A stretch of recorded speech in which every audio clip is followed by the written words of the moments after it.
میرے پیارے آقا صلی اللہ علیہ وسلم کے پیارے دیوانوں، حضرت ثوبان رضی اللہ تعالیٰ عنہ ہیں جو ایک مرتبہ اللہ کے پیارے رسول صلی اللہ علیہ وسلم کی بارگاہ میں حاضر ہوتے ہیں۔ اللہ کے پیارے رسول صلی اللہ علیہ وسلم بیٹھے ہوئے ہیں، صحابہ اکرام رضوان اللہ تعالیٰ علیہم اجمعین سے گفتگو فرما رہے ہیں، بیان فرما رہے ہیں، خطبہ دے رہے ہیں۔ حضرت ثوبان رضی اللہ تعالیٰ عنہ اللہ کے پیارے رسول صلی اللہ علیہ وسلم کی بارگاہ میں حاضر ہوتے ہیں۔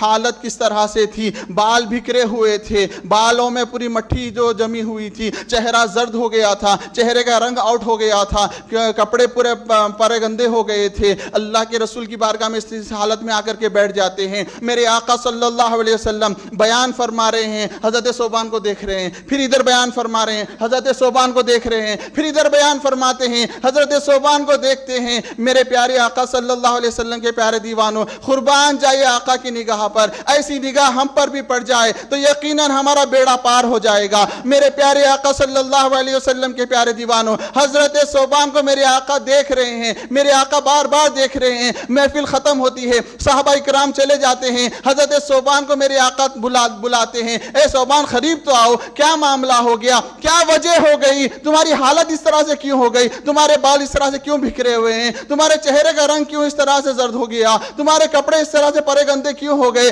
کیا معاملہ ہو گیا، کیا کاروبار میں نقصان ہو گیا، کیا تمہاری طبیعت ٹھیک نہیں ہے، کیا تمہارے پیٹ میں درد ہو رہا ہے؟ حضرت ثوبان کہتے ہیں، یا رسول اللہ صلی اللہ علیہ وسلم، نہ میرے پیٹ میں درد ہے، نہ میرے کاروبار کا نقصان ہوا ہے، نہ مجھے بخار آیا ہے۔ یا رسول اللہ صلی اللہ علیہ وسلم، ایک بات رہتے رہتے جو ہے نا میرے دماغ میں آتی ہے، وہ بات مجھے بہت بے چین کر دیتی ہے، بے قرار کر دیتی ہے۔ یا رسول اللہ صلی اللہ علیہ وسلم، جیسے ہی وہ بات میرے دل و دماغ میں آتی ہے میں بے چین ہو جاتا ہوں، بے قرار ہو جاتا ہوں۔ تو میرے آقا صلی اللہ علیہ وسلم فرماتے ہیں، اے ثوبان بتاؤ تو صحیح وہ کیا بات ہے؟ تو حضرت ثوبان رضی اللہ تعالیٰ عرض کرتے ہیں، یا رسول اللہ صلی اللہ علیہ وسلم، ہم دنیا میں رہتے ہیں، ہم اپنے معاملات میں رہتے ہیں، ہم ہمارے کاروبار میں رہتے ہیں، ہم ہمارے گھر میں رہتے ہیں، جب بھی آپ کو دیکھنے کا دل کرتا ہے ہم دوڑے دوڑے مسجد نبوی شریف میں آ جاتے ہیں، آپ کے چہرے انور کی ہم زیارت کر لیتے ہیں، آپ کے چہرے انور کی ہم جو ہے نا زیارت کر لیتے ہیں،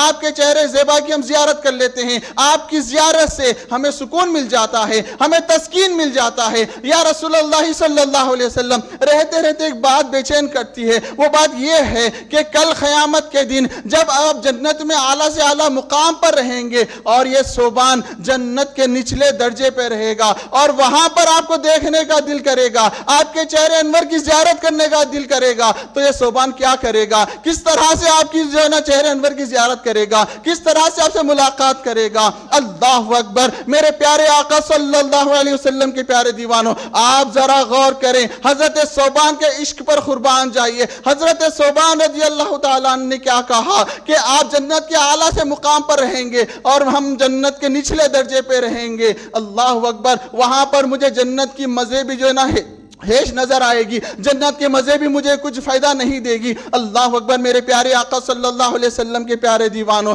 قربان جائیے صحابہ کی محبت پر۔ ہم تو زندگی بھر یہ کوشش کرتے ہیں، ہم تو زندگی بھر یہ کاوش کرتے ہیں کہ اللہ ہماری عبادتوں کو قبول فرما لے، ہماری نمازوں کو قبول فرما لے، ہمارے ذکر و اذکار کو قبول فرما لے، ایسی محفلوں کو سجانا قبول فرما لے، مرکز پابندی کے ساتھ آ کر یہاں پر اللہ کو راضی کرنا قبول فرما لے۔ ہم اسی جد و جہد سے زندگی بھی کوششیں کرتے ہیں تاکہ اللہ ہم سے راضی ہو جائے اور جنت عطا کر دے، جنت کا کوسا بھی کونے کا ٹکڑا بھی عطا کر دے تو ہماری زندگی کامیاب ہو جائے گی۔ اس طرح سے ہم جو ہے نا محنتیں کرتے ہوئے نظر آتے ہیں، مشقتیں کرتے ہوئے نظر آتے ہیں، لیکن قربان جائیے صحابہ پر، وہ نچلے درجے کے اگر جنت بھی ملتی ہے تو وہ کہتے ہیں کہ مجھے جنت میں کوئی مزہ نہیں آئے گا۔ آپ جانتے ہیں نچلے درجے کا جنتی، آپ جانتے ہیں سب سے آخر میں جو جنت میں جائے گا اس کو کتنا انعام دیا جائے گا، جنت میں کیا مقام دیا جائے گا؟ روایتوں میں لکھا گیا، وہ شخص کے بارے میں لکھا گیا جو سب سے آخر میں دوزخ سے نکلے گا اور جنت کی طرف جائے گا، اس کے متعلق روایتوں میں لکھا ہوا ہے کہ دوزخ سے جب وہ باہر نکلے گا پورا جھلس گیا ہوگا، پورا جل گیا ہوگا، چلنے کی اس کے پاس طاقت نہیں ہوگی، وہ چل رہا ہوگا پھر گر رہا ہوگا، چل رہا ہوگا پھر گر رہا ہوگا، پلٹ پلٹ کے دوزخ کی طرف دیکھ رہا ہوگا اور اللہ کی حمد و ثنا بیان کر رہا ہوگا کہ اللہ کا شکر ادا کر رہا ہوگا کہ اللہ نے مجھے تجھ سے نجات عطا کر دی۔ وہ آگے بڑھتا ہے، جیسے ہی وہ آگے بڑھتا ہے اللہ تبارک و تعالیٰ ایک درخت کو لائے گا، ایک پیڑ کو لائے گا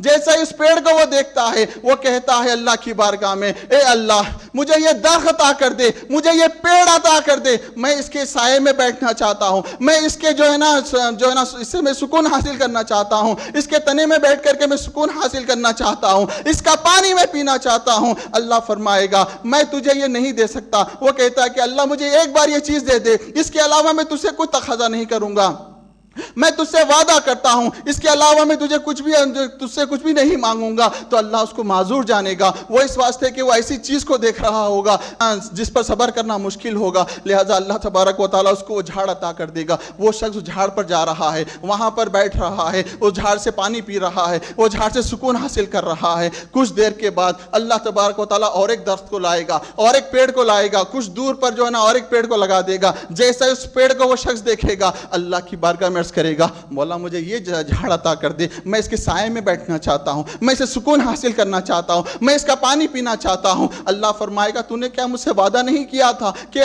اس کے علاوہ کچھ بھی مجھ سے تقاضا نہیں کرے گا, کچھ بھی مجھ سے نہیں مانگے گا. تو اللہ کی بارگاہ میں عرض کرتا ہے مولا یہ ایک میری فریاد پوری کر دے, یہ ایک تمنا میری پوری کر دے, اس کے علاوہ میں تجھ سے کچھ بھی نہیں مانگوں گا, میں تجھ سے عہد کرتا ہوں اس کے علاوہ میں تجھ سے کچھ نہیں مانگوں گا. اللہ تبارک و تعالیٰ اس کو معذور جانے گا, وہ اس واسطے کہ وہ ایسی چیز کو دیکھ رہا ہوگا جس پر صبر کرنا مشکل ہے. لہٰذا اللہ تبارک و تعالیٰ اس کو وہ بھی جھاڑ عطا کر دے گا. وہ اس جھاڑ کے سائے میں بیٹھا ہے, اس جھاڑ کے تنے میں بیٹھا ہے, وہ جھاڑ کا پانی پی رہا ہے, وہ جھاڑ سے جو ہے نا سکون حاصل کر رہا ہے. اللہ تبارک و تعالیٰ جنت کے دروازے کے قریب میں اور ایک درخت کو لگائے گا. جیسے ہی اس درخت کو وہ دیکھے گا اللہ کی بارگاہ میں عرض کرے گا اے اللہ مجھے یہ درخت عطا کر دے, میں اس کے سائے میں بیٹھنا چاہتا ہوں, میں اس سے پانی پینا چاہتا ہوں, میں اس سے سکون حاصل کرنا چاہتا ہوں. اللہ فرمائے گا کیا تو نے مجھ سے عہد نہیں کیا تھا کہ مجھ سے اور تقاضا نہیں کرے گا اور نہیں مانگے گا. تو اللہ کی بارگاہ میں عرض کرتا ہے کہ اللہ مجھے تو یہ جھاڑ عطا کر دے, اس کے علاوہ میں تجھ سے کچھ نہیں مانگوں گا, میں تجھ سے وعدہ کرتا ہوں اس کے علاوہ کچھ نہیں مانگوں گا. اللہ تبارک و تعالیٰ اس کو معذور جانے گا, وہ اس واسطے وہ ایسی چیز کو دیکھ رہا ہوگا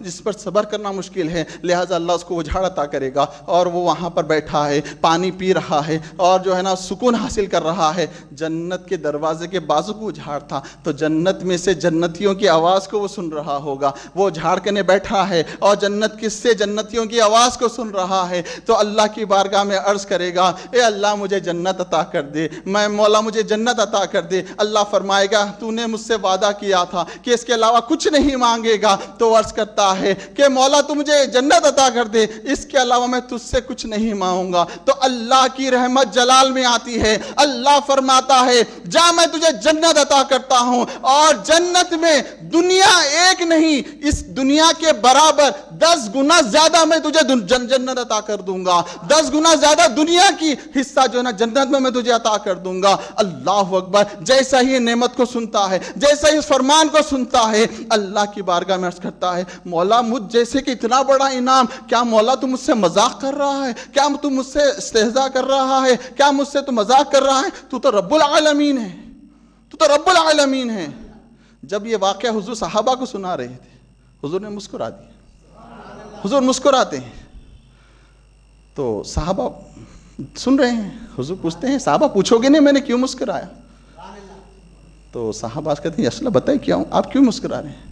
جب یہ واقعہ صحابہ اور دوسرے صحابہ کو سناتے نا, وہ صحابی بھی مسکراتے, اور دیگر صحابی سے پوچھتے ہیں آپ لوگ پوچھو گے نہیں کہ میں کیوں مسکرایا؟ تو وہ صحابی پوچھتے ہیں کیوں مسکرائے؟ میں اس واسطے مسکرایا کہ حضور نے مسکرائے. اب جو حضور کے پاس صحابی تھے وہ پوچھتے ہیں حضور آپ کیوں مسکرائے؟ تو حضور فرماتے ہیں اس کے جملوں کو سن کر اللہ بھی مسکرا دیا. کیا اللہ تو مجھ سے مذاق کرتا ہے؟ تو تو رب العالمین ہے. مجھ جیسے کو جو سب سے آخر میں دوزخ سے نکل کے جنت میں جا رہا ہے, اس کے لیے اتنا بڑا انعام کہ 10 گنا زیادہ دنیا کی نعمت جنت میں عطا کر رہا ہے. تو میرے پیارے آقا صلی اللہ علیہ وسلم کی پیارے دیوانہ اس واقعے سے میں پتہ چلتا ہے, اس روایت سے میں پتہ چلتا ہے کہ ادنا درجے کے جو آخر میں جنت میں جا رہا ہے اس کے لیے اتنی بڑی نعمت ہے. آپ اندازہ لگائیے, جو عبادتیں کر کے اللہ کو راضی کر کے جنت میں جا رہے ہیں, حضور غوث پاک کا کیا معاملہ ہوگا؟ جن کی ہم 11ویں منا رہے ہیں, حضور غوث پاک کا کیا معاملہ, کیا درجے ہوں گے ان کے؟ حضور غریب نواز کے کیا درجے ہوں گے؟ بزرگان دین کے کیا کیا معاملات ہوں گے جنت میں؟ اس شخص کے لیے جو سب سے آخر میں دوزخ سے نکل کر کے جنت میں جا رہا ہے, اس کے لیے اتنی ساری نعمتیں ہیں. تو عرض یہ کر رہا تھا قربان جائیے صوبان رضی اللہ تعالیٰ کی محبت پر. آپ نے کہا کہ میں نچلے درجے پہ رہوں گا اور مجھے جنت کے مزے بھی ہیچ آ جائیں گے. مزے نہیں دیں گے جنت میں. ہم تو چاہتے ہیں کہ ہمیں جنت مل جائے, ہم تو چاہتے ہیں کہ ہمیں جنت کا کوئی ٹکڑا کونا مل جائے, بس ہماری تو نجات ہے معاملہ. لیکن قربان جائے ان کی محبت کا معیار دیکھو, سوچو, اندازہ لگاؤ ان کی محبت کیسی تھی. میرے پیارے آقا صلی اللہ علیہ وسلم کی پیارے دیوان اپنے دلوں میں محبت رسول کو پیدا کرنے کی کوشش کرے, کہیں انشاءاللہ. جائز